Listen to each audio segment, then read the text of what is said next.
I think maybe you should take a step back and stop trying to fire or unseat people who don't agree with what you're doing. And going back to the 1,200 signatures, that is a lot of signatures that somebody would have to get just to put somebody on the recall ballot. Not only that, after that, there's still a vote. The citizens would still have to vote on whether that person is recalled. While I understand that you want the censure to be there, because realistically, let's say there's 3 council members. Let's say they've been up here for 8 to 12 years. Let's say there's stuff that they have done that they want to be held, that people want to see them held accountable for. Well, realistically, those 3 people are not going to vote to censure each other. It's just not, it's not going to happen. I don't think we need to discuss this anymore. This is outrageous. I mean, it doesn't have any merit whatsoever. That's what elections are for. So every 4 years, that's the only time that an elected official should be held accountable? Yeah. That's what elections are for. If you want to have accountability, then first of all, you kind of have to look in the mirror and be able to accept some accountability yourself. Well, if I had a mirror to show you, I would, but I don't. But again, yeah. Again, what I will say though is, you seriously think an elected official should only be held accountable every 4 years at the polls? Because here's the thing We again. get public feedback all the time.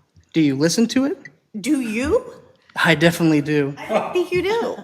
I think what you have So going on let me is tell like a you- propaganda thing, and I think maybe you should take a step back and stop trying to fire or unseat people who don't agree with what you're doing.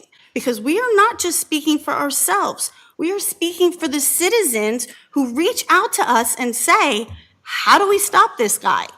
He's out of control. I have And the we get exact those opposite emails. feedback. Well, I'd love to see. What I will say, I want to go over a conversation that I had with a council member. So I approached them and I told them the idea. The idea is to remove the censure part of it.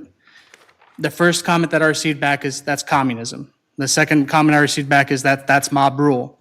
The third comment I received back was, well, you're just going to rile people up to remove council members. That's not true. There's 1,200 signatures you have to get. I'm sorry, but that is more than anybody up here has been elected with. Even me, the rest of the council members who have been elected with 250 votes, that is more than anybody has been elected with. Not only that, there's then a recall after that. And then to go back, my concern is that I was told, so Chris, we're hearing on our end from the bedrock community of Taneytown that they want to see you removed. What is the bedrock community of Taneytown?